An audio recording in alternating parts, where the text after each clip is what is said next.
Hola, espero que estén bien. Hoy es martes 14 de julio y hoy tenemos un episodio especial para alejarnos un poco de la batalla porquería de la aldea criolla y profundizar el contenido, hablar de las grandes ideas y los grandes pensadores o los pobres pensadores que se creen grandes, como Karl Marx. Y para eso traigo un amigo que tengo que decir que ha sido una de las voces más fuertes sobre esta ideología y sobre este personaje. Lo vi en un episodio que estuvo con el Doctor Radio y con la doctora Angie González. Espectacular, vayan a verlo en el canal del Doctor Radio. Juan Carlos González.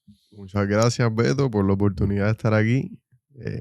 Vamos a desmentir este personaje de Marx y a exponer las barbaridades que practicó en su vida. A ver si era congruente con lo que la gente de verdad le quiere adjudicar, de que era un gran ser humano, un gran pensador, un gran filósofo. Y quiero usar este espacio, ¿verdad?, para continuar un poco o montarnos en la conversación que ustedes tuvieron en el otro podcast del Doctor Radio con Angie. Porque yo creo que, primero, pocas personas en Puerto Rico conocen sobre el marxismo verdaderamente, ¿verdad? Como que lo conocen, y mucho menos sobre la persona que era Karl Marx, que es quien fundó y escribió, ¿verdad? Y teorizó toda esta idea. Y yo creo que, ¿verdad?, que cuando hablamos sobre ideas sociales, culturales, políticas, que es lo que termina siendo el marxismo, es importante entender quién es esta persona, ¿verdad? ¿De dónde salen estas ideas? Claro. Porque no salen de la nada. No es lo mismo como una idea de una teoría matemática, que a mí no me importa la vida personal del matemático. Si 2 más 2 es 4, pues 2 más 2 es 4. Pero una idea sociológica, una idea de definición del ser humano, de cómo nos debemos relacionar como personas, pues yo tengo que entender quién es esta persona, quién es que me está diciendo esto. Claro, qué intereses ideológicos hay detrás. Sí. Entonces, vámonos por ahí. Parte de lo que... Si quieres, cuéntanos. Para la gente que no sabe sobre Karl Marx, ¿qué es lo que te llama la atención de él, de lo que has estudiado? Karl Marx es un rotundo asco de persona, de teórico, y que en las universidades tratan de pintarlo como que, mira, el tipo fue economista, el tipo fue filósofo, el tipo fue sociólogo, el tipo fue politólogo. Te lo pintan como lo mejor del mundo. Por los pobres. Exactamente. Por los débiles, por los vulnerables. De hecho, tuve un profesor que llegó a afirmarme que la Biblia era un libro de comunismo. Y entonces hay gente que le cita y dice que Jesucristo fue el primer comunista y ponen fotos de Jesucristo con Marx. Esas patrañas. Pero ¿quién es Karl Marx? Pues Karl Marx es, ¿verdad?, un teórico del siglo XIX de origen judío, que empezando que era judío, estaba en contra de su propia raza y les tiraba a los judíos. Era racista. Una de sus hijas estaba casada, ¿verdad?, con un señor que tenía ascendencia cubana, y su ascendencia cubana era afrocubana, y él se refería a su yerno despectivamente por ser negro. Es una persona que le escribía poesías al diablo, halagaba al demonio. Y bueno, dentro de su resentimiento como ser humano, pues teorizó estas ideas del comunismo y de lo que se llama el materialismo dialéctico, que es decir, mira, la historia de la humanidad se puede resumir en la lucha de clases. Hay un opresor y un oprimido. Y de ahí se desarrolla todo, ¿me entiendes? Antes la esclavitud, después, qué sé yo, tuvimos el feudalismo, se rompió, llegó la burguesía. Bueno, pues vamos a romper la burguesía, que es el capitalismo. Tienes un capitalista, un empresario con un empleado. Y bueno, ahora todo va a ser de todo el mundo, los medios de producción. Básicamente, eso es lo que él quiere decir. Y entonces a él le llama a esto la ley de la historia. La historia corre pues a través del opresor y el oprimido. Pues nosotros vamos a romper eso y vamos a llegar al paraíso en la tierra. Esa es su mentalidad. Ok, y sorprendente que lo aprendí en el episodio. Lo había escuchado antes, pero lo reforzamos en ese episodio que ustedes hablaron sobre... Él escribía poesía antes de escribir el manifiesto... Manifiesto comunista. Que estaba pensando en inglés. No, tranquilo. Manifiesto comunista. Antes de escribirlo, Él escribía poesía, él era poeta. Y era poesía satánica. Satánica, exactamente. Aquí tengo una frase que sale de una de sus poesías que le escribió 7 años de escribir el Manifiesto Comunista. Y dice, mira, el príncipe de las tinieblas me vendió esta espada. Él marca el tiempo y da las señales. Publicado cuando Marx tenía 22 años. Así el cielo he perdido, lo sé muy bien. Mi alma, antes fiel de Dios, está elegida para el infierno. Exactamente. El primer poema es uno, ¿verdad?, que él escribió que se llama El violinista. Ese es bastante conocido. El príncipe de las tinieblas. El príncipe de las tinieblas. Y bueno, ahí está hablando que el violinista pues tiene un pacto con el diablo. Y así el segundo, ¿verdad?, que tienes ahí de que Es mi un alma ensayo. está elegida para el infierno, ese se llama La doncella pálida. Y así sí, él tiene más. Y ¿verdad?, que lo mencionamos ahí con el Doctor Radio. Mira, él dice, tú sabes que siempre se le habla de que el diablo, y bueno, es lo que menciona la Biblia en Isaías y en Ezequiel, de que el diablo quería ponerse por encima de Dios, construir un trono por encima de Dios, y ahí fue expulsado del cielo. Pues Marx tiene un poema, ¿verdad?, llamado Invocación de un desesperado. Y él dice, dejar mi mejor yo sin recompensa. Construiré mi trono alto por encima, refiriéndose a Dios. Fría, tremenda será su cima. ¿Ves? Porque unas líneas antes dice, en ese ser, ese Señor entronizado, hacer mi fuerza un mosaico de lo débil. Y ahí va esta parte de construir su trono por encima de Dios. Y así podemos seguir, que llegó a escribir también, mira, uno que se llamaba Emanuel, pero al revés. Emanuel significa Dios con nosotros. Pues el nombre es Oulanem. Yo supongo, ¿verdad?, que en su lengua natal, pues... Emanuel al revés. Exacto, así funciona. Emanuel al revés. Dice, todo perdido.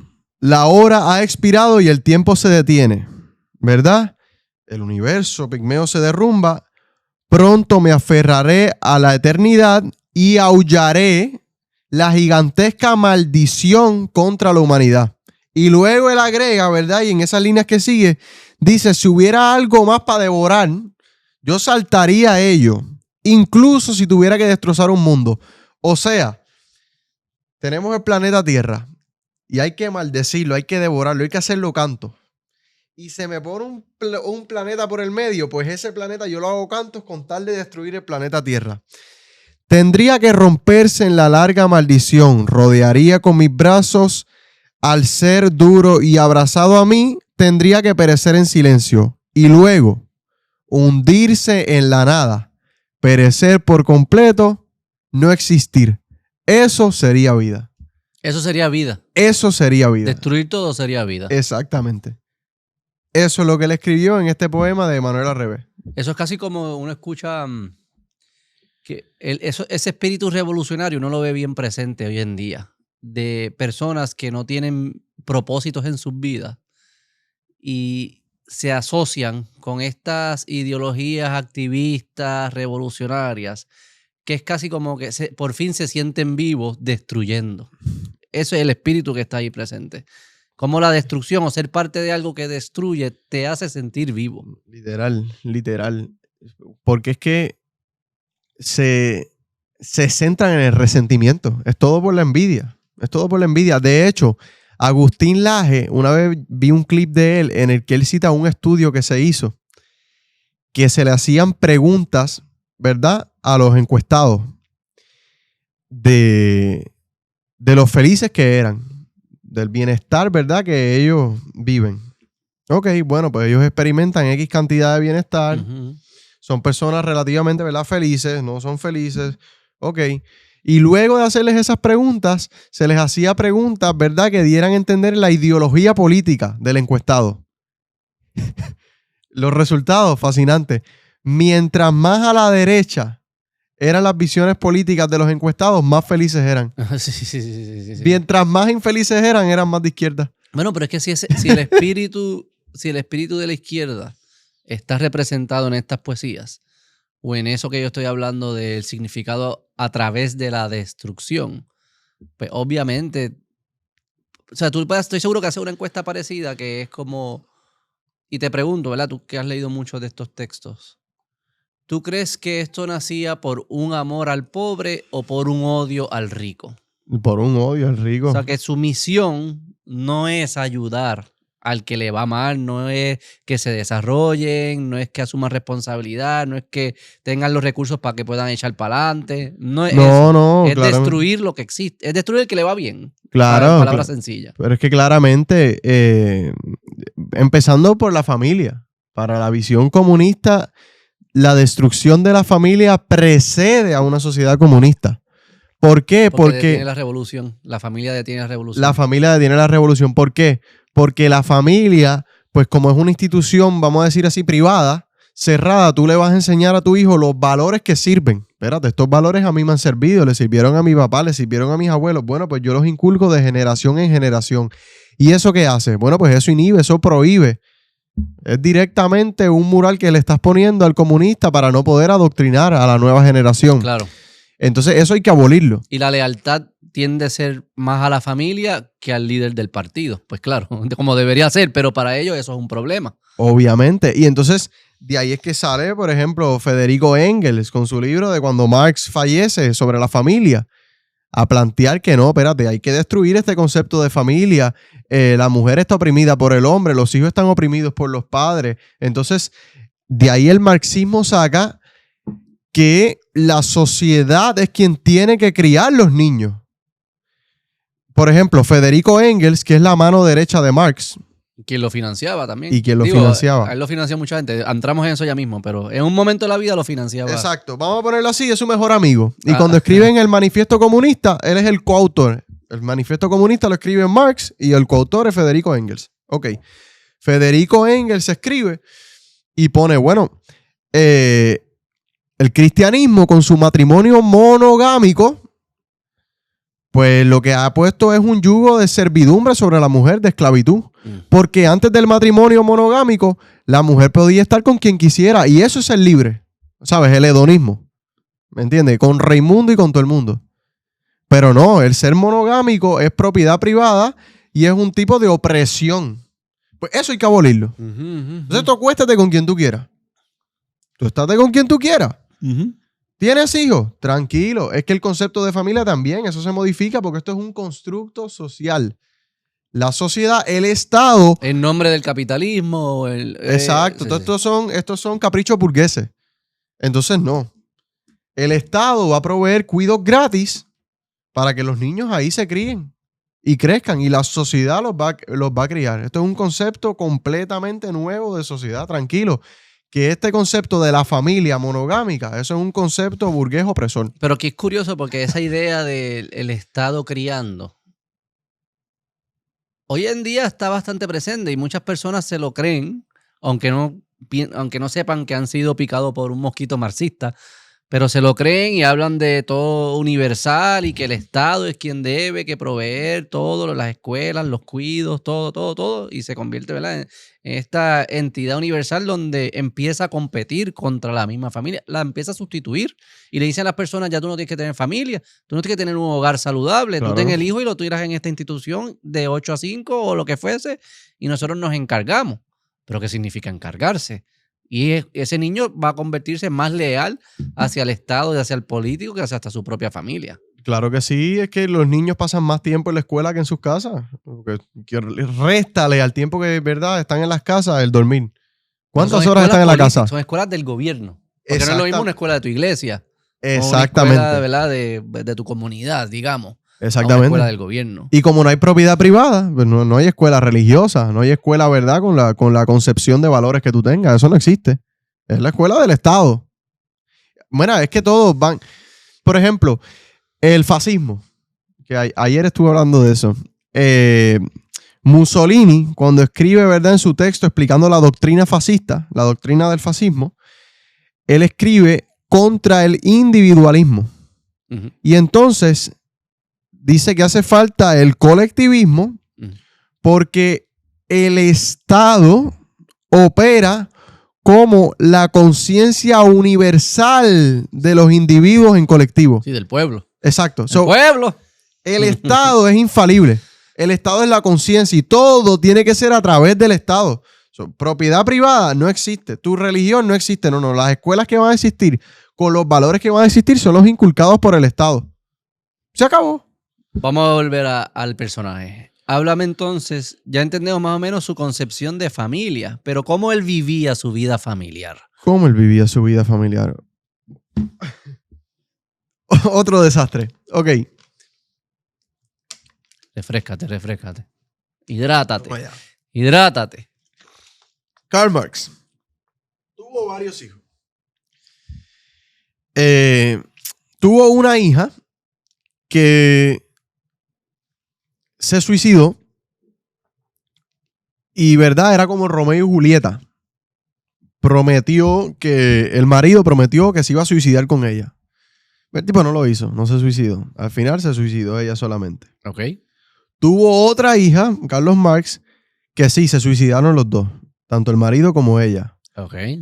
Tuvo otro hijo que murió recién al nacer. De hecho, es súper interesante porque el tipo es comunista, ¿verdad? Y las clases sociales no pueden existir. Pero él tenía una criada en su casa, mientras lo mantenía su propia esposa. O sea, a Carlos Marx lo mantenía su esposa. Y su esposa trabajaba. Sí. Y mantenía a la familia. Y lo mantenía él, exacto. Y él escribía bobería. Para que él estuviera escribiendo bobería, exacto. Y entonces tenían también una criada. Tenían una criada, exacto. Y él preña a la criada. Y él preña a la criada. Y no reconoce al hijo. Y no reconoce al hijo. ¿Y se lo da a quién? A Engels. Para que se lo mantenga. Y le dice, mira, por favor, adóptalo tú, porque este escándalo me va a perjudicar a mí. No reconoció ni a su propio hijo, que le hizo a la criada en infidelidad. Estos son los valores que el tipo vivía, porque volvemos, bajo su concepción, todos los males del mundo vienen por la lucha de clase. El sistema. El sistema, exacto. Hay un burgués que es un opresor y de ahí vienen todos los males. No es por el pecado que todos tenemos, ¿verdad? Que heredamos de Adán y Eva. No tiene que ver con sus actos. Él era perfecto. Exacto. Porque les dio. Entonces, este iluminado que recibe esta revelación del más allá de que todos los males son por clases sociales, le es infiel a su propia esposa y luego no acepta a su propio hijo. Y además, ¿qué cosa tan particular? ¿Cuál era su relación con sus padres? Su relación con sus padres. Cuando el padre de Marx murió, Marx no fue al funeral del padre, pero sí reclamó la herencia. Cumplió la frase que había dicho hace más de 500 años Nicolás Maquiavelo. Bueno, a este momento más de 500 años. Primero un hombre olvida la muerte de su padre que la herencia de su patrimonio. Lo ves encarnado en Carlos Marx. No fue al funeral del padre, pero sí reclamó su herencia. Su madre se pelearon al final. ¿Por qué? Porque el hombre, siendo un tarajayú, siendo un manganzón, se pasaba pidiéndole a la mamá dinero para que lo mantuviese. Bueno, la mamá tuvo que cortar la relación con él. Mira una carta que escribe el papá de Carlos a su hijo en 1837. ¿Está tu corazón a la altura de tu cabeza? ¿Serás alguna vez capaz de impartir felicidad a los que te rodean? Yeah. O sea, que este era un agriado toda la vida. Se peleaba con su madre, con su padre, con su esposa, con sus hijos los abandonaba. No, claro, mira, yo tengo aquí del libro de Axel Kaiser, Nazi Comunismo. Espectacular, ¿verdad? Háblale al micrófono ahí. El libro de Axel Kaiser, Nazi Comunismo, que es espectacular. Mira, Robert Payne. Robert Payne hizo una biografía, ¿verdad?, exhaustiva de quién fue Marx. Y Robert Payne, mira lo que concluye de Marx. Dice, Marx tenía la visión diabólica del mundo y la malignidad del diablo, y que a veces parecía saber que estaba haciendo el mal. Entonces, aquí Axel Kaiser sigue desarrollando y escribe, basado en las afirmaciones de Payne, la personalidad de Marx, ¿verdad? No está de más reparar en ello. Tampoco proyectaba algo diferente. Era agresivo, violento, obsesionado con el poder, como todos los comunistas. Sucio, no solía bañarse. Bueno. La coincidencia, ¿verdad? Sí. Rima bastante, riman bastante. Abusivo, intolerante y manipulador eran las características que notaban sus contemporáneos, incluyendo sus padres. Repetimos, agresivo, violento, obsesionado con el poder, era un avaro, sucio, no solía bañarse, abusivo, intolerante y manipulador. Las características que las personas que lo rodeaban, ¿verdad?, notaban en él, incluyendo sus padres. Y entonces cuando él recibe la herencia, luego está la disputa con su madre le dice, yo no te voy a mantener más. Ahí es que entonces él se mueve más a la esposa. Exacto, ahí lo empieza a mantener la esposa. Y después la esposa dice, no puedo más, ponte a trabajar, brother. Y exacto. Y ahí va Engels. Y ahí es que va Engels. Y esto es tan particular que Engels le manda una carta, ¿verdad? Le da un discurso hablándole, mira, se le murió la amante a Engels. Y lo tengo por aquí en el libro. Murió Mary Burns, la compañera de toda la vida de Engels. Mira lo que escribe aquí. Ve, casi se corta la amistad. Pues luego de contarle la triste muerte de su amante Mary Burns, Marx replicó en una carta que necesitaba más dinero, sin darle mayor importancia al hecho relatado por Engels. Primero lo mantiene la mamá, después lo mantiene la mujer, después se busca un hombre que eran hijos de un burgués, de un capitalista. Exacto, porque Engels era hijo de, ¿verdad?, una familia que tenía fábricas textiles, eran burgueses. Lo está manteniendo. El tipo le dice, mira, se murió la mujer de mi vida. ¿Qué me importa a mí? Mándame dinero, que es lo que yo necesito. Sí, no escribió como que, mucha pena, y después 2 páginas de pedirle dinero. Y no sé si es en esa carta o en otra, que es de Marx a Engels, él dice esta frase: bendito el que no tiene familia. Blessed are those without family, en inglés. Digo, aquí es que lo dijo en alemán, pero pues en inglés, blessed are those without family. En español, bendito el que no tiene familia. Una barbaridad. Esta es la mente que produjo. Es que es un tipo diabólico. Tú analízalo. El hombre le escribía poesías al diablo. Mira, tú vas a la Biblia. ¿Cuál es la primera institución, verdad, que Dios establece? Pues la familia. Antes de que existiera la iglesia. Antes de que existiera el gobierno. El gobierno. Y eso que la Biblia reconoce el gobierno.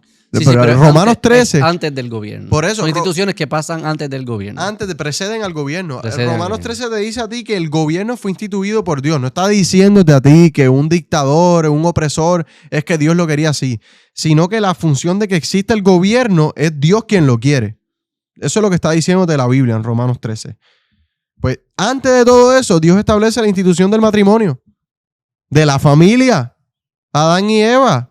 Te unirás a tu padre, dejarás tu padre y tu madre, te unirás a tu mujer, serás una sola carne. Pues no. La familia hay que abolirla.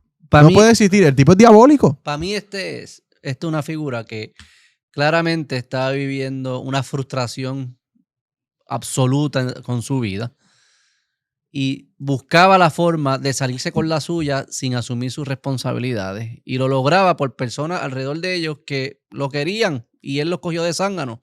Y le cogió chavo a sus padres, le cogió chavo a su esposa, le cogió chavo a su amigo y se mantenía. Y cuando ya veía que se estaba cayendo el de esto, se inventó una ideología para justificar su falta de responsabilidad. Literal. Eso fue lo que hizo. Porque claramente en su mente era muy capaz con el discurso, con la lengua, era muy capaz. No tenía el corazón donde estaba, por eso su papá se lo pregunta. ¿Tu corazón está al nivel de tu cabeza? Porque tu cabeza parece ser muy capaz, pero cuando la mezclas con un corazón roto, con mucho coraje, claro, resentimiento, envidia, va a sonar bonito y lógico lo que estás escribiendo y va a confundir a muchas personas, que fue lo que terminó pasando. Exacto. Pero al final lo que vas a causar es la destrucción que tú mismo, que tu corazón quiere desde el día 1. Él tenía una frase que decía, una de sus frases favoritas era que él quería ver que todo se destruyera. I want to think everything that exists to perish, que es parecido a lo que tú decías, lo del mundo. Viene un mundo y va a surgir otro mundo, hay un poco de esperanza, aplástala también. Aplasta toda esperanza, no puede quedar ni una gota de esperanza. Destruir todo, eso sería vida. Destruir todo. Entonces, como yo creo una ideología que justifica mi falta de responsabilidad y que cuando se pone en práctica logra lo que su corazón quería, que un era psicópata, la destrucción de todo. Psicópata y narcisista. Pero yo no creo que es, y te lo estaba comentando, y yo lo quiero, que esto es una hipótesis que yo tengo, y lo quiero atar, ¿verdad? Y tú sabes mucho de esto también, al espíritu de Caín. Para mí Marx es el espíritu de Caín. Porque en Caín, ¿verdad? En Caín Abel, en el libro de Génesis, Dios le dice a Caín, si haces bien, no serás enaltecido. Y en esa es como Dios diciéndole, estás frustrado. Tú estás frustrado porque yo no he respondido tus ofrendas como tú quieres que yo las responda. Pero quizás no es que debes cambiar tus ofrendas. Eso es lo que le está diciendo. Porque si tú hicieras buenas ofrendas, o sea que si tú ordenas tu vida y haces los sacrificios correctos en tu vida, serás enaltecido. El hecho de que no estás siendo enaltecido es posiblemente porque no estás haciendo las ofrendas correctas. No te estás sacrificando de la manera correcta. Pero para Marx y para Caín, esa no es la respuesta que ellos querían escuchar. Ellos querían decir, no, pues tú estás mal, Dios. Tú eres el que estás mal. Yo lo estoy haciendo bien. Tú lo estás haciendo mal. Yo voy a poner el orden que yo entiendo que hace falta. Caín mató a su hermano. Exacto. Y Marx se aprovechó de toda su familia y de todo el mundo y lo convirtió en ideología política. Ese espíritu lo convirtió en ideología política. Decir, no, pues el orden del mundo es el que está mal. Este es el orden que debería ser, porque yo soy el Dios, yo soy el que crea. Y creo de este coraje, de esta frustración. Y ese para mí, o sea, yo veo un paralelo entre Marx y Caín. Claro, es que son igual de diabólicos los dos. Porque, mira, Marx trata de abolir todo pensamiento anterior a él. Y volvemos, todas las cosas, él las conglomera como que, espérate, esto es lógica burguesa, esto es lógica opresora, esto no sirve. Y entonces, ¿qué él dice de la religión? Ya desde cero. Él cogió un papel en blanco y escribió, así es que va a ser el mundo. Exactamente, él dijo, esta es la ley de la historia. Pues esto vamos a hacer que cese y vamos a empezar de cero para vivir en el paraíso. Y entonces, ¿qué él decía? No, la religión es el opio de los pueblos. Esa era su frase. ¿Qué se refiere el opio? La droga.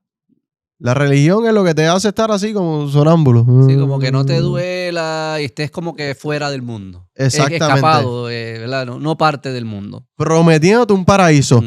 De ahí que eso lo mencioné con el Doctor Radio. Que, John Maynard Keynes. Economista británico. Del siglo pasado, ¿no? O sea, no. Keynesianismo. Sí, debatía con Hayek. O sea, Exacto. Que hoy en día conozco personas que estudian economía en la UPR y lo más que le enseñan es keynesianismo. No, la economía de Puerto Rico es keynesiana. Exacto. Los que economistas que son keynesianos, la mayoría. Y entonces todo, ¿no? Porque el gobierno me dé, que el gobierno me dé, que el gobierno me dé. Eso es keynesianismo. El mismo Keynes fue a la Rusia soviética comunista y vio aquello y dijo, espérate. Es que la lógica del capital de Marx escribió un libro llamado El Capital, está errada científicamente. Y dijo, si el marxismo, si el comunismo llega a tener algún éxito, no será en el ámbito de la ciencia política, sino como religión. Eso dijo Keynes, el padre de que el gobierno te esté dando todas las cosas. Ni él mismo creía en el marxismo. Es que es una definición, sí, es una definición del ser humano distinta. Al final, cuando tú estudias bien el personaje y empiezas a adentrarte en la teoría, te das cuenta de que esto no es una teoría económica. No, para nada, es algo ideológico. Totalmente. Porque es que parte de una definición del ser humano. Sus postulados es que no son ni económicos, son una crítica simplemente social. Sus postulados económicos, donde quiera que se han implementado, han llevado a la quiebra a los países. Y ahora, Dios mío, me saca por techo que siempre van a decir, no, porque los países nórdicos, compadre, ¿quién ha dicho que en los países nórdicos hay socialismo? El socialismo, por definición, lo que busca esencialmente es que los medios de producción estén en manos públicas, en el colectivo, no en manos privadas. Caramba, Noruega tiene más empresarios per cápita que Estados Unidos. Suecia tiene más multimillonarios per cápita que Estados Unidos. Están llenísimos de empresas privadas. Abrir una empresa privada en los países nórdicos toma promedio una semana. ¡Una semana! Sí. Es que yo creo que parten de... En España tarda 90 días. En Puerto Rico pasa un año y todavía no te han dado los permisos. Es que parte de premisas distintas. Porque si tú dices, los nórdicos, pues sí, tienen un gobierno grande, descentralizado. Es grande cuando lo agregas, pero son muchos mini gobiernos. En realidad es la mejor forma de imaginárselo. Muy municipalistas, para lo que me critican a mí. Los nórdicos son extremadamente municipalistas. Las escuelas las manejan los municipios, los centros de salud los municipios y las regiones. El gobierno central controla muy poco. Establece más como una política pública de visión, pero quien ejecuta y quien maneja son los gobiernos más locales. municipios más pequeños que hasta los de Puerto Rico, en muchos de estos países. Wow. Eso que es un sistema que sí tiene altos impuestos, descentralizados. Los impuestos Pero al los consumo. pagan todo el mundo. Es impuesto al consumo. Son 2 tasas. La tasa contributiva del impuesto personal son 2 tasas. Tú estás para abajo o si cruza una raya para arriba. Y son 2 tasas. Uh-huh. Le aplica la misma tasa a todo el mundo, básicamente. Eso que es muy distinto esta visión que se nutre del marxismo, ¿verdad? Porque, de nuevo, el marxismo no es un espíritu de construir un sistema y una sociedad que funcione para todos.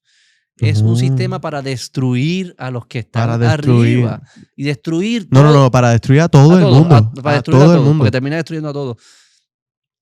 Y nace de una persona que tenía un espíritu destructor, a mi apreciación, por frustraciones personales, que básicamente él quería decir, nada de lo que me va mal en mi vida es culpa mía.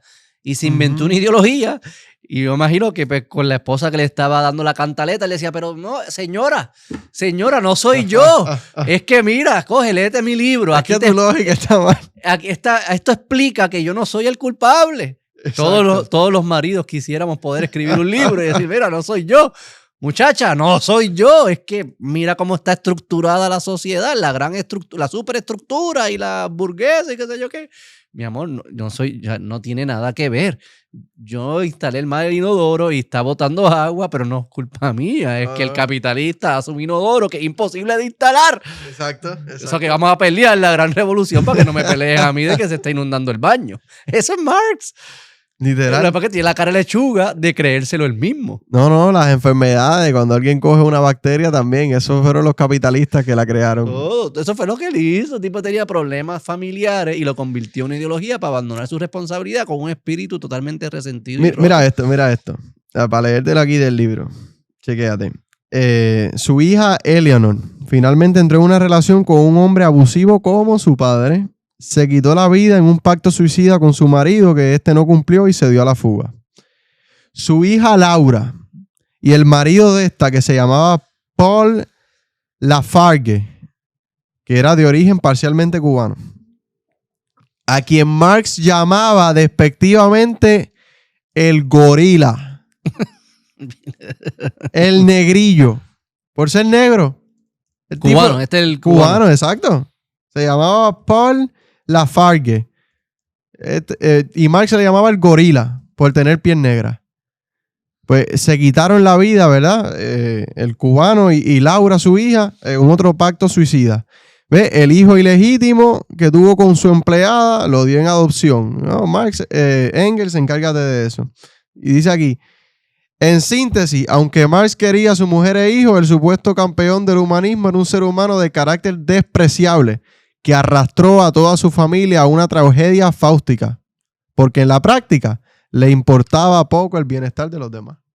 Sí, en ningún momento él demuestra que le importa el bienestar de los demás. Nada. En ningún momento. Nada. El de él solamente. El de él solamente. Ni siquiera el de su familia. Y así son los socialistas. Tú ves sus hijos ideológicos. Los socialistas son la gente más vaga que hay.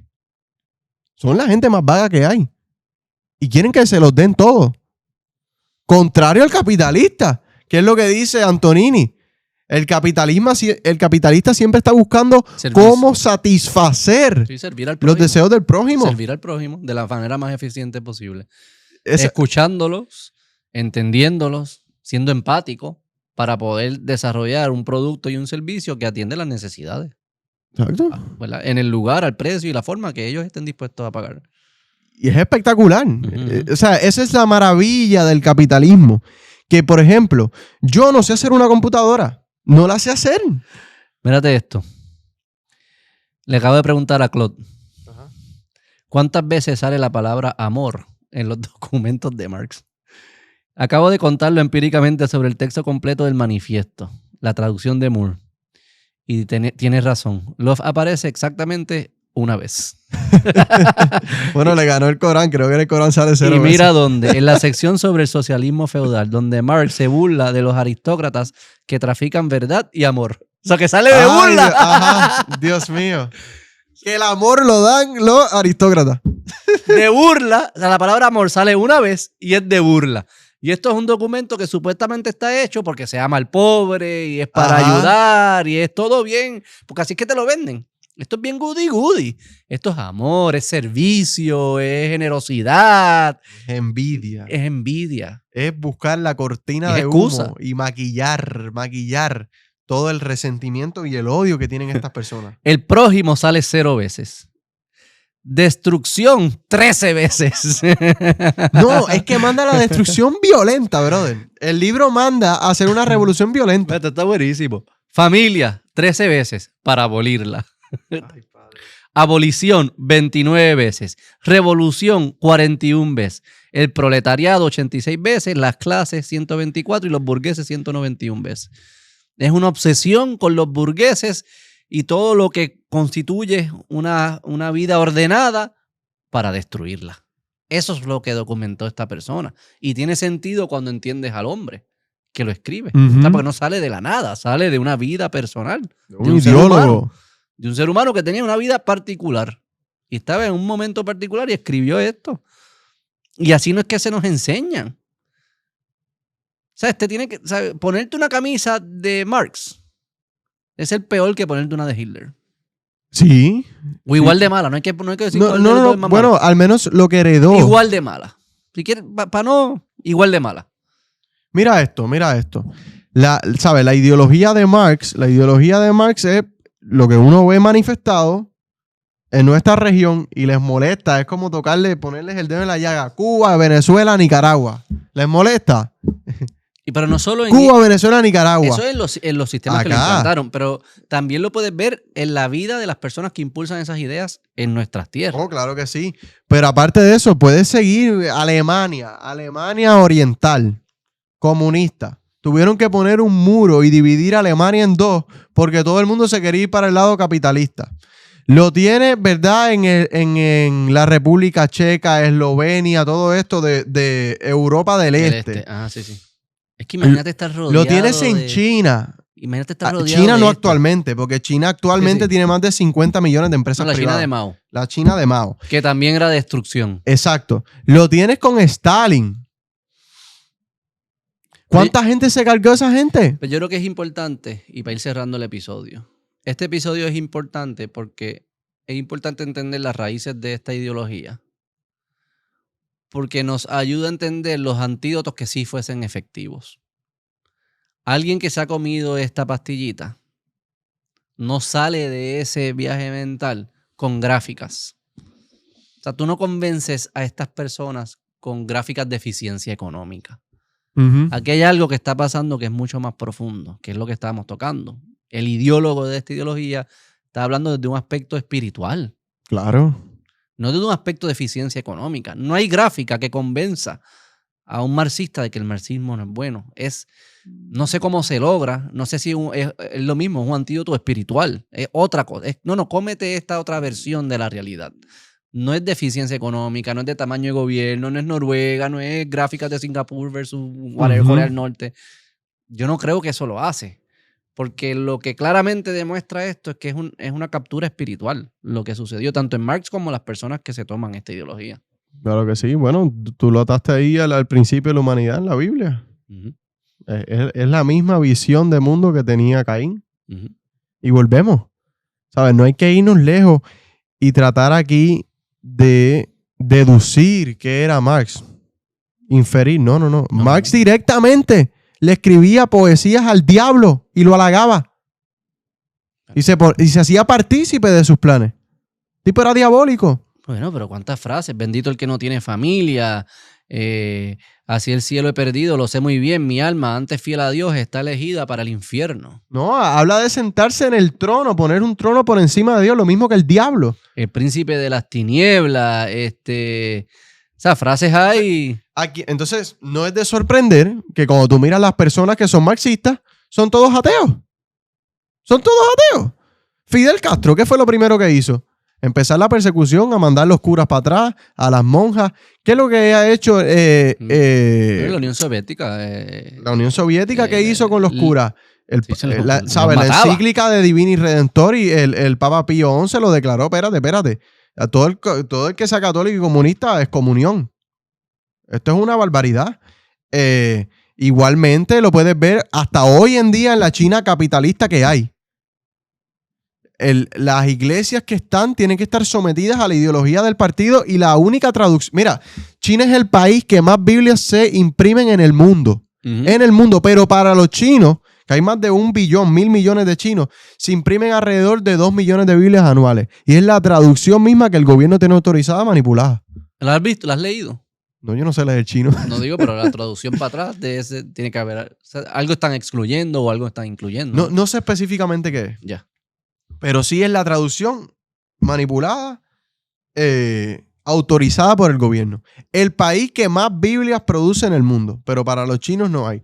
Y por ahí lo puedes seguir viendo. En Nicaragua, este hombre ahora está la guerra completa contra la Iglesia Católica y la llamó dictadura. Daniel Ortega. Lo puedes ver, ¿dónde más? ¿Sabes? En todas partes donde se aplica el comunismo son ateos. Pedro Sánchez, ¿qué es? ¿Ateo? Sí, es que es una visión.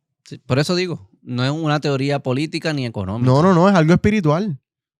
De ese espíritu tú puedes desprender teorías políticas y económicas, claro. Pero su origen no lo es. Su origen es socavar el orden de Dios en la sociedad. Decirle, Dios, tú estás mal, salte, tú aquí no haces falta. Aquí el que manda es...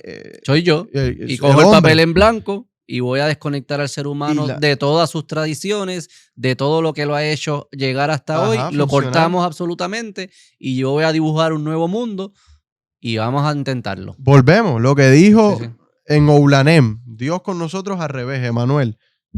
Y luego hundirse en la nada, perecer por completo, no existir. Eso sería vida. Son palabras de Marx. Pero él lo dijo entonces. Claro que lo dijo, él lo escribió. Pero me gustaría aquí mencionarlo una vez más, y yo lo decía en la universidad y me daba el placer de decirlo. Porque sí, ¿no? Tratan de decir que no, porque la erudición y que la religión es antirrazón. Oh, ok. La razón por la que nosotros estudiamos las culturas clásicas, nosotros podemos estudiar a los griegos, podemos estudiar a los romanos, es gracias a que los monjes, en su función de monjes, tenían que ser copistas y coger todos los textos paganos y hacerle copia y copia, ¿me entiendes? No existían las imprentas. Tú no podías coger un papel y lo pongo, mira, imprime y tengo 100 copias. No, yo tenía que coger el texto original y sentarme y copiarlo a mano. Los monjes hacían tantas copias que cuando venían las guerras incineraban, o sea, degradaban a polvo las ciudades. Los textos antiguos sobrevivieron de tantas copias que hacían los monjes. Así que si estudiamos las culturas antiguas es gracias al cristianismo. Los hospitales, a los enfermos, solamente se sanaban a los esclavos para que trabajaran y a los ricos. Los demás enfermos tú esperabas que se muriera para robarle las propiedades. Que se crease un lugar donde los enfermos, ¿verdad? Se hospedan un tiempo para curar si se les da cuidado es obra caritativa de la Iglesia Católica. Otra obra de la fe cristiana.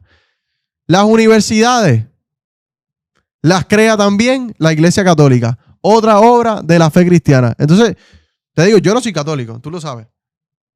Pero bueno, compartimos ese pasado en común. Tranquilo. ¿Cómo a mí me va a venir a decir? No, aparte la ciencia, Galileo Galilei. La ciencia también la creó el cristianismo. Digo, el estudio, exacto. El estudio de la ciencia. Que es el estudio del orden natural. Exacto, porque es descubrir una metodología para ¿cómo te digo? Para estudiar el mundo. Para estudiar el orden. Que tienes que creer que hay un orden natural entonces, para poder hacerlo. Claro. Y entonces te quieren decir, porque esta es otra mentira más. La Iglesia Católica cogió a Galileo Galilei y lo quemaron vivo en la hoguera por decir que la Tierra no era el centro del universo. ¿Pero qué mentira es esa? ¡Eso es mentira! Galileo Galilei plantea la teoría heliocéntrica que no venía de él, venía antes de él de Copérnico, que era cura y lo había dicho, mira, no es que la Tierra es el centro, sino que la Tierra gira alrededor del Sol. No pasó absolutamente nada, porque la teología y la ciencia eran una al margen de la otra, eran campos distintos. Lo que pasa es que eso no estaba comprobado y no vino a ser comprobado hasta la década de los 1960. Bien, que realmente era el mundo el que daba vueltas alrededor del Sol. Aquí en Galileo estamos hablando de una persona de hace 400 años. ¿Entiendes? Entonces él seguía obstinado en afirmar, no, esto funciona así. Esto funciona así y la Tierra gira alrededor del Sol. Pero en ese momento no estaba probado. Y a lo que se le dijo, espérate. No digas categóricamente como una afirmación científica algo que todavía no ha sido comprobado. Y normal. Pero el tipo siguió obstinado décadas. Más de una década. Bueno, al final tuvo que ir preso. No fue quemado en la hoguera. El tipo simplemente estaba en una casa enorme, ¿verdad? Estaba, ¿cómo se dice? Preso en una casa. ¿Cómo es que le llaman eso? Una mansión. Arresto domiciliario. Sí, arresto domiciliario. Domiciliario. Home arrest. Exacto. El tipo era ampliamente reconocido. Un papa hubo para ese tiempo que lo recibió con honores. Murió siendo católico. Él no lo quemaron en la hoguera. No le pasó absolutamente nada. Eso es otra mentira más. Lo que pasa es que el tipo tenía un problema de carácter. Y daba una afirmación categóricamente que estaba incorrecta. Bueno. Y dentro de su teoría científica había muchas cosas incorrectas. Por ejemplo, con la gravedad, que él decía que el movimiento de los mares era por eso de la Tierra y en verdad tiene que ver con la gravedad. Bueno, whatever. Pues ya tú sabes, las universidades, las escuelas, Marx es bueno y los católicos son malos. No, peligrosos. Eso es lo que te enseñan en las escuelas. Embuste. En las universidades. Si tenemos universidades, si tenemos los textos antiguos, si tenemos hospitales, si tenemos la ciencia, todo eso se le debe a la fe cristiana. No se le debe a los ateos. Ok, nos alejamos ahí de Marx. Algo más de Marx. Pues que espero que se haya arrepentido antes de morir, brother. ¿Cómo murió Marx? ¿Sabes? No me acuerdo bien, pero fue enfermo y lo que recuerdo fue que Engels escribió: el más grande pensador ha dejado de pensar. Me acuerdo que eso lo vi en un documental en la universidad, pero fue hace tiempo. El más grande pensador ha dejado de pensar. Ha dejado de pensar. Gracias a Dios. Gracias a Dios. Amén. Pensó suficiente. Gloria a Dios, aleluya. Deje de pensar, por favor. Juan, cuídate. Algo como promocionar ahí tus redes para que te sigan. Mis redes, bueno, nada. ¿No te la sabes? Siempre se me olvida. Juan.González y como segundo. Juan.González segundo. Ese es mi Instagram, ese es mi TikTok también. Y por Facebook, que lo tengo que cambiar, no lo he hecho. Juan Carlos. Pero en verdad, por Instagram. Búsqueme. Por Instagram. Estás activo Instagram ahí. En TikTok. Juan.González y. Gracias por venir. Gracias a ti. Y ustedes, si les gusta este contenido, dale like, suscríbase, comente, compártalo. Agradecido siempre por todo el apoyo. Nos vemos la próxima. Bye.